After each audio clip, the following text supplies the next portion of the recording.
Kenapa ada kebangkitan orang mati? Saudara-saudara, Tuhan Yesus menebus kita itu, menebus seluruhnya, menebus tubuh, roh dan jiwa kita. Tetapi pada saat ini Tuhan Yesus baru menebus kita, roh kita. Tetapi nanti ada satu hari yang sudah dipersiapkan oleh Allah Bapa, bahwa semua kuburan akan terbuka. Bukan semua, orang-orang yang di dalam Tuhan, itu kuburannya akan terbuka. Orang yang di luar Tuhan, kuburannya nanti belum bangkit bersama-sama. Orang yang di dalam Tuhan itu kuburannya akan satu hari terbuka dan dia bangkit di dalam tubuh kemuliaan. Saudara-saudara, ini nanti saya bicarakan sebentar. Dan asal saudara mengerti dulu. Penebusan sekarang baru bagi roh kita. Penebusan sempurna dengan tubuh kita itu nanti. Kenapa saudara-saudara? Karena tubuh kita ini sekarang karena belum ditebus, ini tubuh masih lemah. Bisa kena percobaan, hilang, iman kita lemah. Bisa kena sakit, kita menjadi sakit. Bisa sakit hati, bisa sakit tubuh. Kenapa? Karena kita masih dalam tubuh daging ini yang lemah. Nanti satu hari, kalau kita sudah menerima penebusan tubuh, maka tubuh kita ini menjadi tubuh kemuliaan, di mana penyakit tidak mempan terhadap kita, dan kita tidak akan lagi sakit hati, broken heart, dan sebagainya. Saudara-saudara, Tuhan Yesus menguatkan kita dengan luar biasa. Kalau saya tidak bacakan itu, saudara-saudara, kalau di dalam Yohanes, saudara membaca di Yohanes 6, di sana ada banyak ayat yang mengatakan, barang siapa yang percaya kepadaku, dia akan kuselamatkan. Dan walaupun sudah mati, dia akan kubangkitkan pada akhir zaman. Tuhan Yesus janji berkali-kali. Saudara-saudara, selain daripada itu Tuhan Yesus pernah mengatakan ini. Saya bacakan kepada saudara-saudara, saudara tidak usah buka. Yohanes 5 ayat 24 Tuhan berkata begini. Barang siapa percaya kepada Tuhan Yesus, dia tidak turut dihukum. Dia sudah berpindah dari dalam maut ke dalam hidup. Betapa indah saudara-saudara perjanjian ini. Saudara dan saya duduk di sini walaupun kita hanya orang sedikit. Saya percaya saudara-saudara bukan orang yang dipanggil, tapi orang-orang yang dipilih oleh Tuhan sehingga saudara ada di sini pada pagi ini. Saudara-saudara, ini janji yang manis daripada Tuhan. Engkau tidak akan dihukum. Tuhan Yesus tidak ingin engkau dihukum. Hukuman terakhir adalah hukuman bagi dunia. Saudara-saudara, di dalam Yohanes 14 ayat 6 mengatakan, Tuhan Yesus sendiri yang mengatakan, akulah jalan, kebenaran, dan hidup. Tak ada seorang sampai kepada Bapa tanpa melalui aku. Itu kata Tuhan Yesus sendiri. Jadi kita tidak bisa melompat ke surga melalui jendela. Itu melalui pintu. Pintunya adalah Tuhan Yesus. The only way, saudara-saudara, untuk masuk ke surga harus melalui Tuhan Yesus. Jadi kita jangan dibohongin dengan semua pengajaran sesat.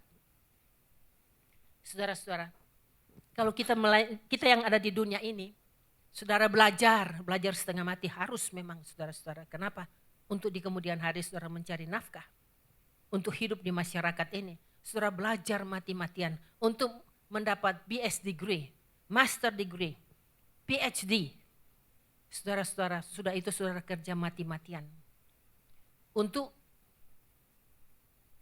membiayai keluarga, untuk membeli mobil yang lebih bagus, untuk membeli rumah yang lebih besar, lebih indah. Saudara, berapakah umur manusia? Misalnya saya katakan saja saudara berumur berapa? Saudara ingin umur sampai berapa? 100 tahun? Apakah saudara mau umur lebih panjang? Kita ikut aja firman Tuhan katakan, sudah dikasih aja ya, itu dalam perjanjian lama Tuhan katakan. Udah 120 tahun ya saudara-saudara. Kalau saudara bisa umur sampai 120 tahun. Maka apa yang saudara cari? Apa yang saudara raih di dalam bumi ini? Saudara mendapatkan rumah yang besar. Saudara mendapatkan mobil yang terindah. Saudara-saudara, apakah engkau bawa pada saat engkau meninggalkan dunia ini? Apakah ada sepotong barang yang indah engkau bisa membawa ke surga dari bumi ini? Ada seorang hamba Tuhan, dia memperingatkan begini. Dia bilang, kalau engkau sudah sampai di sorga, lalu engkau melihat ke bawah, ya ampun, dulu itu saya setengah mati kerja bayar mortgage rumah itu. Rumah ini kok kayak mainan anak-anak, kecil gitu bisa ditaruh di meja.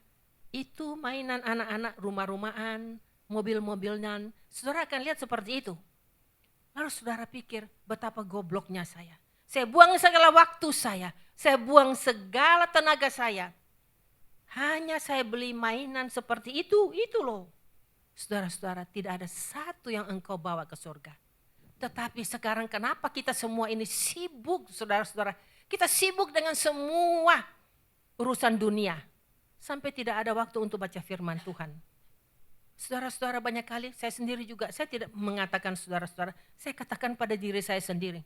Pulang kerja, udah capek. Duduk baca firman, tidur di kursi.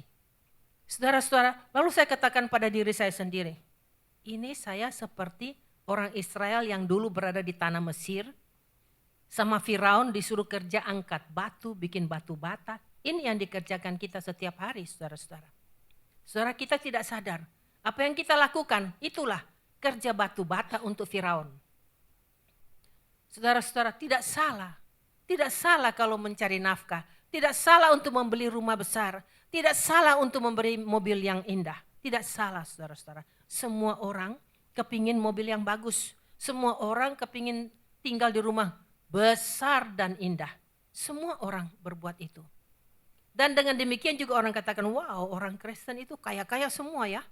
Punya rumah gede, punya mobil yang bagus. Kesaksian yang indah.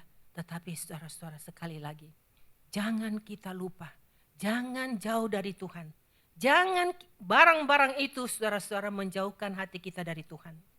Karena satu kali kita pergi ke sorga, tidak membawa suatu apapun yang kita dapatkan di dunia ini. Yang